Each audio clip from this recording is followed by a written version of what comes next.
Some people do not fear being alone, they fear being optional. There is a particular ache that forms when affection arrives late, partial or reluctantly. It is not dramatic. It does not announce itself as trauma. It settles quietly in the background of adult life, shaping expectations, tightening the chest in subtle moments, whispering old conclusions about worth. It is the quiet terror of being chosen last in someone's heart. In many emotional histories, love was present but not secure. Care existed, but not consistently. Attention arrived conditionally, offered when behavior aligned, withdrawn when needs were inconvenient. In such environments, the psyche does not learn that closeness is safe and stable. It learns that love is a scarce resource, distributed selectively, and that survival depends on remaining desirable. Psychologically, this creates an internal economy of affection. Every interaction becomes a negotiation, every silence is interpreted, every delay feels like evidence. Over time, the nervous system learns to scan for signs of rejection the way it once scanned for safety. The body remembers before the mind can explain. This pattern rarely announces itself with obvious desperation. Instead, it often wears competence, restraint, and emotional intelligence.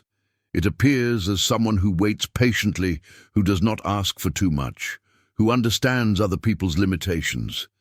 Someone who can tolerate being secondary as long as closeness is not entirely withdrawn. Philosophically, this is not simply about love. It is about ontological security, about whether one feels anchored in another's inner world. Sartre wrote about the terror of being seen as an object rather than a subject.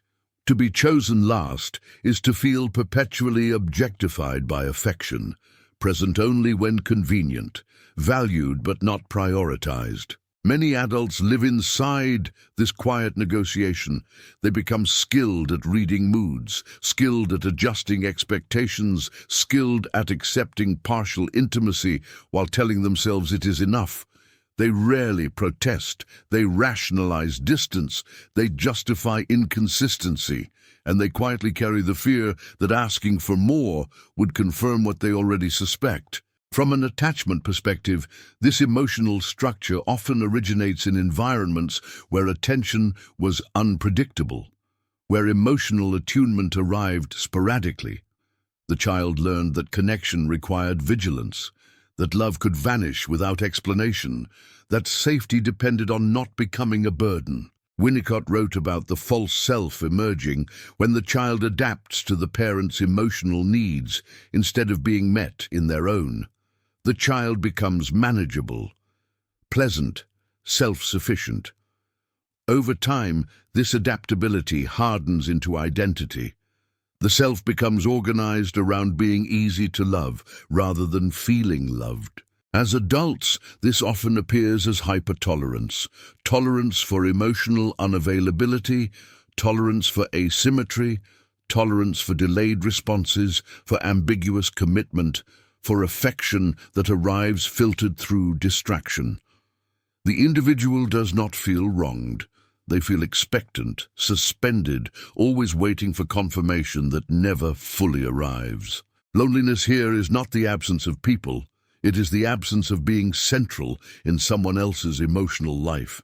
A person can be surrounded by relationships and still feel fundamentally unchosen, because presence without priority does not register as safety to the nervous system. Jung might describe this as a wound in the archetype of belonging. The psyche seeks wholeness through union, but the shadow forms when union is repeatedly incomplete.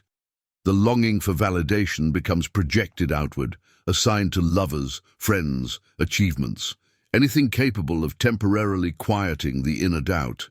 Yet validation, when externalized, becomes unstable. It must be renewed constantly. It never settles.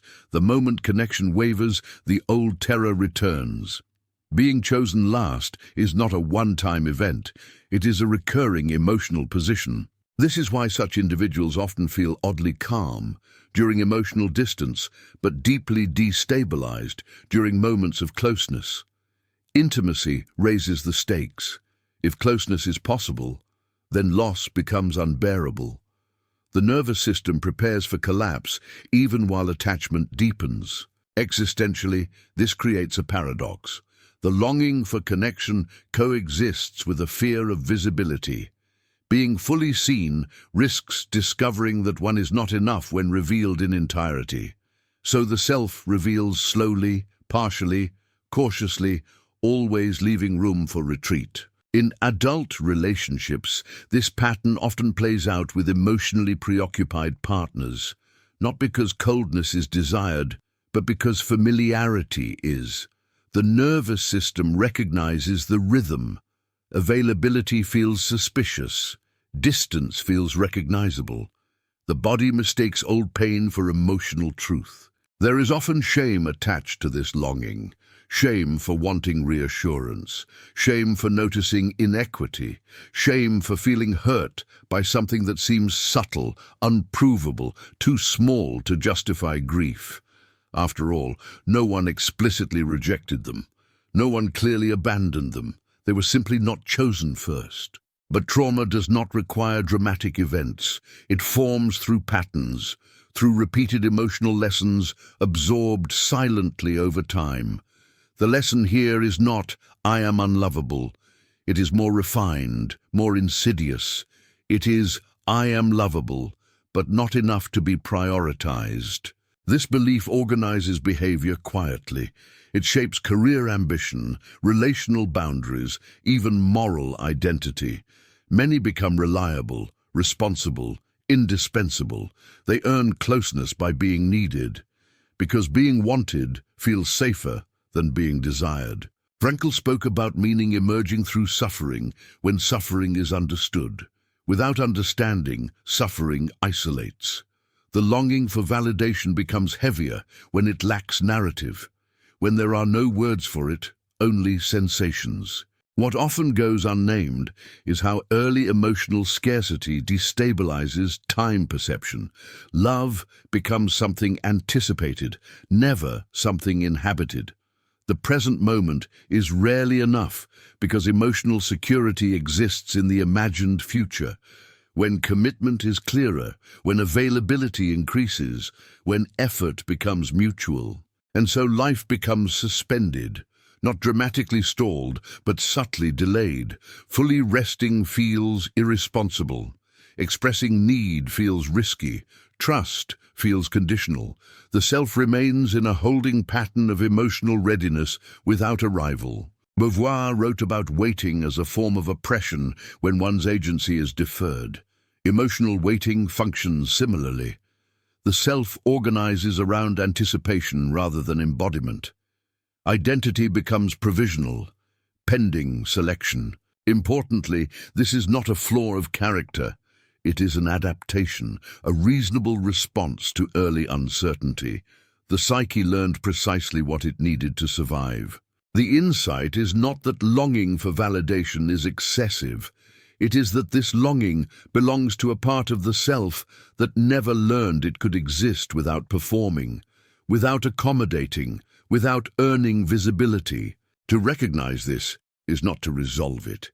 It is to contextualize it, to see longing not as weakness but as historical residue, a memory held in the nervous system, a child's question echoing into adulthood, still unanswered.